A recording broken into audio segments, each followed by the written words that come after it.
बात है 1944 की, जब सेकेंड वर्ल्ड वॉर ख़त्म होने की कगार पे था और जर्मनी ये समझ गया था कि वो वॉर हारने वाला है। इसलिए उसकी आर्मी के जवान अपने रास्ते में आने वाले फिनलैंड के हर गांव, शहर और रोड को तबाह करके वापस जर्मनी जा रहे थे। इन सबसे दूर लैपलैंड नाम की जगह पे एटॉमिक कॉर्पी नाम का एक गोल्ड माइनर वीरान जगह पे गोल्ड की तलाश में था। उस लोकेशन से काफ़ी दूर लड़ाकू विमान बम बरसा रहे थे, लेकिन कॉर्पी इस पे कोई ध्यान नहीं देता, मानो उसका इस लड़ाई से कोई मतलब नहीं था। एक दिन कॉर्पी को गोल्ड का बहुत बड़ा डिपॉजिट मिलता है। वहाँ से सारा गोल्ड निकालने के बाद कॉर्पी उसे घोड़े पे लाद के अपने डॉग के साथ शहर की तरफ निकल पड़ता है। रास्ते में उसे एक जर्मन सेना की टुकड़ी मिलती है। कॉर्पी बिना डरे अपने रास्ते पे चलता रहता है। वुल्फ नाम का एक सोल्जर उसे मारने के लिए अपनी गन उठाता है, लेकिन उसका ऑफिसर ब्रूनो उसे रोक देता है और कहता है कि उसे जाने दो, वैसे भी वो अपनी मौत की तरफ बढ़ रहा है। थोड़ी दूर जाने पे कॉर्पी को कुछ जर्मन सैनिक मिलते हैं जो उसी ग्रुप का हिस्सा थे, लेकिन उनका ट्रक खराब हो गया था, इसलिए वो उसे ठीक करने के लिए रुके हुए थे। जब कॉर्पी उनके पास से गुजरता है तो एक सैनिक उसे रुकने के लिए बोलता है। वो कॉर्पी को घोड़े से उतार के पूछता है कि तुम कहाँ जा रहे हो, यहाँ से दूर दूर तक कुछ नहीं बचा है। जब वो कॉर्पी की तलाश ले रहे थे तो उनमें से एक को कॉर्पी का गोल्ड मिलता है। सब खुश हो जाते हैं कि अब वो अमीर हो जाएंगे। वो कॉर्पी को मार के उसका गोल्ड लेने वाले थे। कॉर्पी अपने डॉग को दूर जाने के लिए कहता है। उनमें से एक डॉग पे गोलियां चलाता है, लेकिन वो डॉग बच जाता है। दूर टैंक पे बैठे ऑफिसर को गोली चलने की आवाज़ सुनाई देती है और उसे लगा कि उसके साथियों ने उस बूढ़े आदमी को मार दिया। इसके बाद एक सैनिक कॉर्पी पे बंदूक तान के उसे मारने ही वाला था कि कॉर्पी उसके सिर में अपना चाकू घुसा देता है। इसके बाद दूसरे सैनिक उस पर हमला करते हैं, लेकिन कॉर्पी उन सबको एक एक करके मार देता है। दूसरी बार गोलियों की आवाज़ सुनाई देने पे ब्रूनो को शक होता है। वो टैंक लेके वापस उस जगह पे आता है, लेकिन तब तक कॉर्पी जा चुका था। एक सैनिक की लाश के पास ब्रूनो को गोल्ड का एक टुकड़ा मिलता है। वो समझ गया था कि उस बूढ़े आदमी के पास और गोल्ड होगा, इसलिए वो टैंक से कॉर्पी का पीछा करता है। कुछ दूर जाने पे उन्हें कॉर्पी दिख जाता है। वो उस पे कुछ देर तक टैंक से हमला करते हैं और फिर रुक जाते हैं। ब्रूनो अपनी दूरबीन से कॉर्पी को देखता रहता है। कॉर्पी को कुछ पल के लिए लगा कि अब वो टैंक उसके पीछे नहीं आएगा, लेकिन वो अपने घोड़े पे कुछ दूर ही चल पाता है कि अचानक से एक बॉम्ब ब्लास्ट होता है। दरअसल इस रोड से गुजरते हुए जर्मन सैनिकों ने माइंस बिछा दी थी ताकि जो भी इस रोड से गुजरे उसकी मौत हो जाए। लैंड माइन से कॉर्पी तो बच जाता है, लेकिन उसके घोड़े के परखच्चे उड़ जाते हैं। इसके बाद कॉर्पी अपने गोल्ड को समेटना शुरू कर देता है। इतनी देर में ब्रूनो अपने पूरे ग्रुप के साथ वहां पहुंच जाता है। जब वुल्फ उसे मारने के लिए अपनी बंदूक उठाता है तो ब्रूनो उसे रोकते हुए कहता है कि पहले उसे गोल्ड इकट्ठा करने दो। कॉर्पी को मालूम था कि गोल्ड इकट्ठा करने के बाद वो उसे मार देंगे, इसलिए वो एक पत्थर का टुकड़ा भी उठा लेता है और जैसे ही वुल्फ उसे मारने के लिए निशाना लगाता है, कॉर्पी एक लैंड माइन को उस पत्थर से उड़ा देता है। उस लैंड माइन के आसपास की माइंस भी उड़ जाती हैं, जिससे चारों तरफ धूल और धुआं उड़ने लगता है। सारे सैनिक धुएं में अंधाधुंध फायरिंग करना शुरू कर देते हैं, लेकिन कॉर्पी अपने गोल्ड ढूंढने के औजार को ढाल बना के बच जाता है। अब ब्रूनो अपने एक आदमी को कॉर्पी के पीछे भेजता है, लेकिन कुछ कदम चलने पे लोहे की एक ढाल उड़ते हुए आती है। उस पे एक लैंड माइन लगी हुई थी और उस आदमी के चीथड़े उड़ जाते हैं। फिर ब्रूनो अपने दो और आदमियों को रोड की दोनों तरफ से जाने को बोलता है, लेकिन एक एक करके उन दोनों के पांव लैंड माइन पे पड़ जाते हैं और उन दोनों की भी मौत हो जाती है। फिर ब्रूनो वुल्फ से पूछता है कि हमने यहाँ कितनी लैंड माइन्स बिछा रखी हैं। वुल्फ कहता है कि जितनी भी हमारे पास थी हमने सब बिछा दी थी। ब्रूनो ने गांव की कुछ लड़कियों को भी बंदी बना रखा था। वो उन लड़कियों में से दो को लाने के लिए कहता है और उन्हें रस्सी से बांध के टैंक के आगे चलने को कहता है। इतनी देर में कॉर्पी वहां से जा चुका था। ब्रूनो को कॉर्पी का टैग जमीन पे पड़ा हुआ मिलता है। इसके बाद वुल्फ रेडियो से ये सारी इन्फॉर्मेशन अपने जनरल को देता है। वुल्फ ब्रूनो से कहता है कि जनरल ने वापस लौटने का ऑर्डर दिया है। ब्रूनो पूछता है कि क्या तुमने जनरल को बताया कि इस आदमी ने हमारे 7 लोगों को मार दिया है, जिसके जवाब में वुल्फ बताता है कि जनरल ने कहा कि इस आदमी का नाम एटॉमिक कॉर्पी है। ये पहले फिनलैंड की आर्मी का कमांडो था। इसके परिवार वालों को रशियंस ने वॉर में मार दिया था और तब से ये एक खुखार सिपाही बन गया। ये किसी का ऑर्डर नहीं मानता था, इसलिए इसके ऑफिसर इसे अकेले मिशन पे भेजते थे और इसने 300 रशियन ऑफिसर्स को मारा था। रशियन आर्मी में इसका इतना खौफ था कि उन्होंने कॉर्पी को कोशाई नाम दिया हुआ था, जिसका मतलब होता है इमॉर्टल। हम लकी हैं जो अभी तक जिंदा हैं।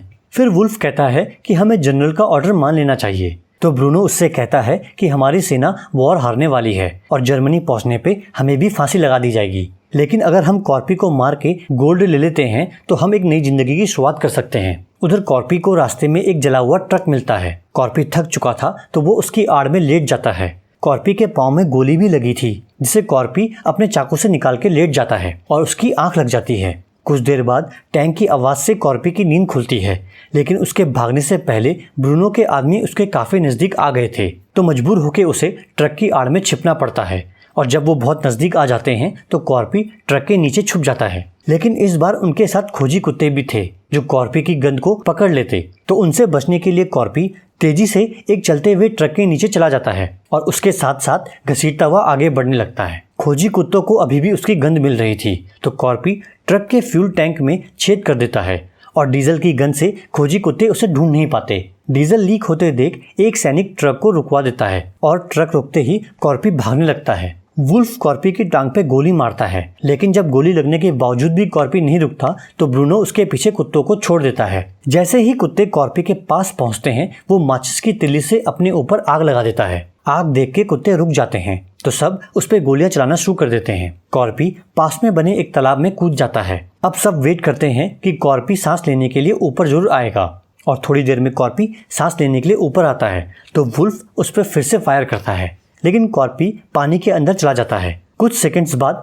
पानी की सतह पे खून दिखने लगता है। सबको लगा कि कॉर्पी मर गया, तो ब्रूनो अपने 3 आदमियों को गोल्ड लाने के लिए नाव से भेजता है। जब पहला आदमी पानी के अंदर जाता है तो कॉर्पी उसका गला काट के उसकी विंड पाइप से ऑक्सीजन अपने अंदर भर लेता है। ऊपर पानी की सतह पे जब खून दिखाई देता है तो ब्रूनो दूसरे सैनिक को पानी में कूदने के लिए कहता है, लेकिन कॉर्पी उसे भी मार देता है। ये देख के तीसरा सैनिक डर जाता है और वो तालाब के दूसरे कोने की तरफ नाव को ले जाने लगता है। ब्रूनो उसे वार्निंग देता है कि अगर तुम और आगे गए तो मैं तुम्हें गोली मार दूंगा, लेकिन वो सैनिक नहीं रुकता, तो वुल्फ उसे गोली मार देता है। कॉर्पी नाव का सहारा लेके तालाब के दूसरे छोर पे पहुंच चुका था। वो उस सैनिक को पीठ पे उठा के भागना शुरू करता है, तो वुल्फ टैंक की गन से उस पे अंधाधुंध गोलियां चलाता है, लेकिन तब तक कॉर्पी काफी दूर निकल चुका था। तभी वहां पे कॉर्पी का डॉग आता है। ब्रूनो समझ गया था कि ये उसे कॉर्पी तक पहुंचा देगा। कुछ देर में कॉर्पी एक छोटे शहर तक पहुंच गया था, लेकिन जर्मन सैनिकों ने उस पूरे शहर को आग लगा दी थी। अब कॉर्पी दूसरे शहर की तरफ निकल पड़ता है। वो चलते चलते थक चुका था, इसलिए अंधेरा होने पे वो एक उजड़े हुए पेट्रोल पंप में छुप के सो जाता है। कुछ देर बाद उसे अपने डॉग की आवाज़ सुनाई देती है। जब वो उठ के पेट्रोल पंप से बाहर आता है तो उसका डॉग उसकी तरफ भागते हुए आता है, लेकिन उस डॉग पे डायनामाइट बंधा हुआ था जो फटने ही वाला था। कॉर्पी तुरंत उस डायनामाइट को निकाल के फेंकता है, लेकिन वो उसके पास में ही फट जाता है, जिसकी वजह से कॉर्पी बेहोश हो जाता है। जब उसे होश आता है तो ब्रूनो के आदमी उसे फांसी लगा रहे थे।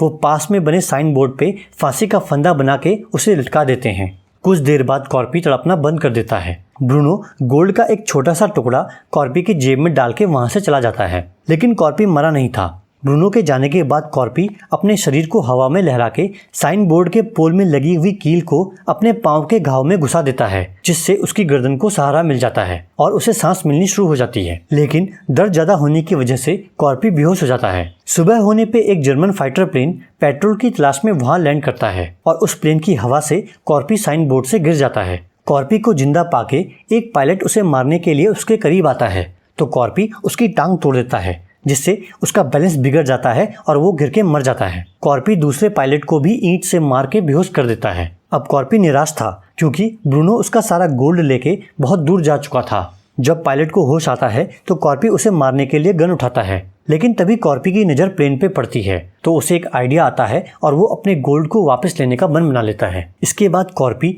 अपने शरीर में घुसे हुए उन लोहे के टुकड़ों को निकालता है जो टैंक के गोले से उसके शरीर में घुस गए थे, और अपने घाव को एक लोहे की रस्सी से सिल के बंद कर देता है। इसके बाद वो पायलट को लेके प्लेन से उस ओर चला जाता है जिस ओर ब्रूनो गया था। ब्रूनो का प्लान था कि वो अपने यूनिट को छोड़ के सारे गोल्ड के साथ किसी ऐसी जगह चला जाएगा जहां उसे जर्मन आर्मी ढूंढ न सके। कुछ दूर जाने पे उन्हें रास्ते में एक क्रैश्ड प्लेन दिखाई देता है। जब वुल्फ प्लेन को चेक करता है तो पायलट की गर्दन पे वही रस्सी बंधी हुई थी जिससे उसने कॉर्पी को लटकाया था। वो अपनी रस्सी पहचान जाता है। सब सोच रहे थे कि जब हमने खुद कॉर्पी को फांसी दी तो वो बच कैसे गया। इसके बाद से सारे सैनिक खौफ में आ जाते हैं। बंदी बनाई हुई लड़कियों में से एक उन्हें बताती है कि तुम में से अब कोई नहीं बचेगा, वो सबको एक एक करके मार देगा और तुम कुछ नहीं कर पाओगे। वो तब तक नहीं रुकेगा जब तक वो अपना गोल्ड वापस न ले ले। इतनी देर में कॉर्पी ट्रक में आके दोनों सैनिकों को मार देता है। फिर वो ट्रक की छत पे चढ़ के ड्राइवर के सिर में चाकू घुसा देता है। एक लड़की ट्रक को ड्राइव करना स्टार्ट करती है,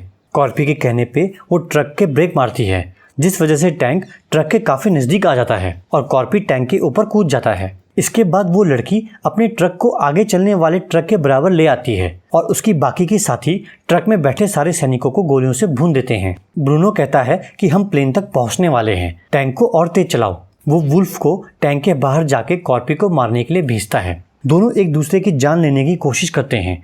कॉर्पी वुल्फ का हाथ तोड़ देता है और दोनों लड़ते लड़ते टैंक से नीचे गिर जाते हैं। वुल्फ अपनी जान की भीख मांगता है।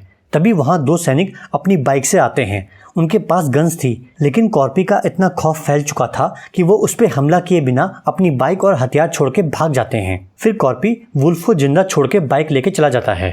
वुल्फ को लगा कि वो बच गया, लेकिन तभी वहाँ वो 6 लड़कियां आती हैं और वुल्फ को मार देती हैं। ब्रूनो अपने आखिरी बचे साथी के साथ टैंक में प्लेन तक पहुंच जाता है। गोल्ड के लालच में ब्रूनो अपने साथी को गोली मार देता है। ब्रूनो और पायलट प्लेन से टेक ऑफ करने ही वाले होते हैं कि वहां कॉर्पी पहुंच के प्लेन पे गोलियां चलाना शुरू कर देता है। एक गोली पायलट की गर्दन को छूकर निकल जाती है, जिससे वो घायल हो जाता है। प्लेन टेक ऑफ कर चुका था और ब्रूनो समझता है कि उसने कॉर्पी से पीछा छुड़ा लिया, लेकिन कॉर्पी अपनी कुल्हाड़ी से प्लेन पे लटक गया था।